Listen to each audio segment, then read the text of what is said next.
Zach LaVine is looking to push his way out of the Chicago Bulls organization, as lots of things have come up in the media, and we even have some audio leaked from the game against the Raptors in the play-in on Saturday. This is your host, Joey Mercer. This is Bulls Digest, and before we get into it today, I just want to say that about 97% of you are not subscribed, so if you're looking for a place for daily Chicago Bulls content, then look no further. This is the place for you here on Bulls Digest, and I will be here to join you on each and every single one of those as we cover the team that we all love here, the Chicago Bulls, and keep you up to date with everything you need to know, whether it be rumors, post games, or just some issues within the team that have kind of gone under the wire. We'll try to dig up whatever we can here on Bulls Digest, and without further ado, let's get right into it.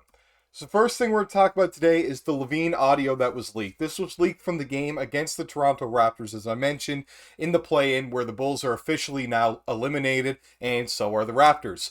But there were some talks between Zach LaVine and OG Anunoby that were kind of swept under the rug until recently. The first day or so that the game, after the game, nothing really happened, but today it was leaked that the Chicago Bulls and Zach LaVine have recently faced, of course, as I mentioned, the Raptors, and in the Eastern Conference matchup, they left the shooting guard lightheartedly pondering a trade to the Canadian outfit during the game. In the contest, he headed over to OG Anunoby to crack a joke about switching his talents to north of the border, but he had one condition that the team had to deliver in order to acquire him. You can see in the clip that I included here, the screenshot of it, if you'd like to check that out, by all means. Zach LaVine said, "Yo, if you guys beat us by 20 tonight, I'll request a trade to Toronto." Might be seen as a light-hearted joke, but in the mix of so many trade rumors and talks, and the Raptors being a potential suitor, that isn't something to joke about if you're Zach LaVine, and that wasn't the appropriate time for that. So it kind of makes you think, was this a lighthearted joke, or are there some things behind the scene that Zach's team knows of, his personal team, not the Chicago Bulls, that maybe the Bulls organization isn't fully aware of on the lower end, and maybe the front office is trying to get a deal, and maybe he's requested to go to Toronto. That's very difficult to know, or maybe he is just making a joke. But at this time, once again, not the right time to make a joke on a trade when you're in Zach LaVine's position and the team is looking for a suitor of you. I understand he is definitely getting frustrated with everything that's been going on in the media, but this is not the way to handle it. Next thing I saw in the article is, of course, we're going to look at his 2023 and 24 stats. In the current NBA season, LaVine is posting solid numbers with an average of 22 points per game, 5 rebounds, 3 assists, and a field goal percentage of 45%. His form is consistent with his career, in which he averages 20.6 points per game, so we'll say 21, 4 rebounds per game, and 4 assists, with a field goal percentage of 46%. He's higher than usual with free throws, proving to be about 4% more lethal than elsewhere in his career, but he is also averaging an extra 3 minutes per game, giving him more time to improve his stats.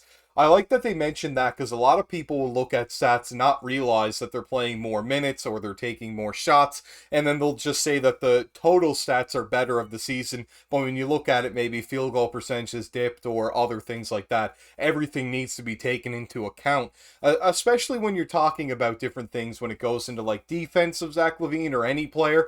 Just because they are to lock up a player, so to speak, and the other player shoots bad, players are able to miss shots. LaVine could go out there and be guarded by OG Anunoby, for example, and if he is shooting bad from the field, it doesn't necessarily mean that he isn't beating OG. It could mean that he's just not hitting his shots for that night. So that is important to also mention, that LaVine, although he's shooting the 45%, what kind of looks is he taking? And that's something that we're definitely going to look into more in the future, as trade talks are definitely starting to build more and more by the day. The second thing I wanted to talk about today is the game last night. Recap of last night. Yes, a really hard loss for the Bulls. It was a tough pill to swallow in Brooklyn. Not what you're looking for, of course, when the Bulls go up against any competition at all, was how the Brooklyn Nets shot in this game. I just want to look at it really quick. I mean, they beat us 118-109 to make them positive at 8-8. We've lost yet another game, moving us to 5-13. This game was different than most of the games that we've had so far of the year. As you can see, we started out the first quarter, with a 36-19 lead. So a 17-point lead right there. We're usually off to a rough start and try to pick up things at the end and fall short. This game, we started off hot and then fell apart. Second quarter, we're down 44-19. Allowing 44 points in the quarter is inexcusable. That is just not what you're looking for. And then our defense picked up as the fourth quarter came around, but it was just simply too late. So in this game overall, the biggest issue was the perimeter defense, and I also want to talk about the rebounding once again. So we'll look at the Bulls. We have Patrick Williams actually started in this game. He played great. It's the best game of the season he's played so far. He looked like he did last year when it came to shooting the ball from the three-point range, 4 or 5, and he looked aggressive. It looked better in this game. He did not get any assists, but he played solid defense. He did have a few lapses, but overall, he was the best defensive player on the floor for the Bulls last night, as he shot 7 of 9 with 20 points. DeRozan played solid again last night to lead the team with 27 points, 6 rebounds, 6 assists. He played better than he did against the Raptors for sure. Vooch struggled. He did get 5 assists, but he picked up 5 fouls, only 6 points on 3 of 9 shooting, not hitting any of his threes, as he'd start the year playing pretty good for a bit, and then he's fallen off again, and his three-point shooting has been pretty bad all around. It's in the 20s for percentages right now, and he did get 9 rebounds. However, he should have gotten more based on who the Brooklyn Nets started in the game, which we'll touch on in just a bit. Coby White, he shot the ball a lot from 3, but he was feeling a bit of the hot hand. The 5 of 12 I'm not too upset about, and he had a pretty good game of 23, 5, and 4. And LaVine did take a couple shots that he shouldn't have from 3, as he was 1 of 5. And he was attacking a little bit more, which I like to see, but he also settled for a few shots. Even if they were at the rim, they weren't the best look. And he had 26 and 4, not the greatest game seen from him, but not necessarily terrible either. The bench, once again, no production. We had on the bench, as you can see, 13 points from our entire bench. It's just not going to get it done. You can't have the starting lineup putting up all those points. We had 4 people with over 20 points a game, and then just have the bench putting up 13. That is just not good enough. Javon Carter in 8 minutes was basically just out there running around. He played okay defense, but I don't really want to talk too much about that, as he didn't do anything else. No assists, no rebounds, and 0 of 2 from the field, and no points, obviously. And Torrey Craig in 20 minutes again was just kind of out there running around as usual, and 4 points, 3 rebounds. He's been a pretty big letdown so far this season. And Drummond did about what you expect him to do. He put up 4 and 5. Only took 2 shots once again, as the starting lineup was really getting things going, outside of Vooch, of course. And then he didn't have any assists either. The bench with 2 assists overall, as Dosunmu was the only guy to pick any up. And he also was okay, but just not aggressive enough for my liking in this game. So then we got to look at the Brooklyn Nets. So, as you can see here, they had a 20-point scorer on the bench with Lonnie Walker IV. He's been playing great so far the year in Cam Thomas' absence. And 6 of 13 from the field, but he was 6 of 10 from 3. This is what we're going to look at. The Bulls just shot 38% from 3. The Nets, 47% from 3, and they took 53 threes.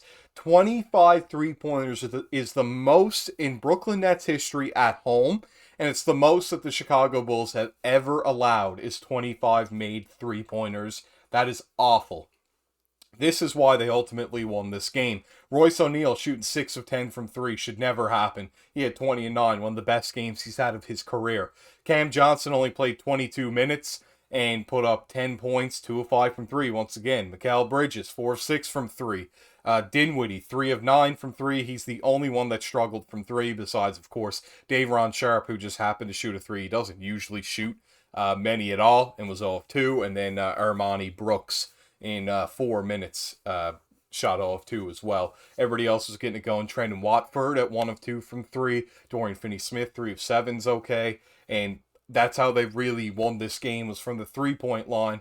And they even had Royce O'Neal and Dorian Finney-Smith playing a little bit of center, and they were grabbing so many rebounds. 9, 4 from Finney-Smith, but 9 from Royce O'Neal, and then 9 from Day'Ron Sharpe. And Vooch needs to, when they don't have a real center starting, he needs to grab double-digit rebounds minimum. 9 is not enough. I expect 14, 15. I know that's a lot, but when you're going up against a team like this who does not have any big man in the game, you really do expect Vooch to have a monster game. He has got to be more aggressive. He's settling for three-pointers. If they have such a small starting lineup, get it to Vooch early, get it down low, and I might sound like an old head in saying that, but you really have got to pound it in the paint. It has to happen. They need to get him more involved early. Everybody else had it going on except for him, and if we had got him going as well, I think the outcome could have definitely been different for us against the Brooklyn Nets. Albeit they did shoot so well from three, the perimeter defense also has to be so much better in those closeouts, and just staying on your man, and rotations need to be more smooth. I also have to blame Billy Donovan a little bit in this game, because once again he didn't make any adjustments because we started so good and just kind of went on cruise control for the rest of the game, and nothing seemed to work. Very frustrating loss, and we'll carry on to the next game, of course, as we can't do anything about this one as of right now, but just wanted to bring that information to you today. And if you enjoyed the video, make sure to go down below and like and leave a comment and subscribe to the channel. Why not? It's free. We're doing this every single day, and if you enjoy it, why not be notified instead of having to search for it? It'll be right there on your notifications for you every time we upload. This has been your host, Joey Mercer. Sign off.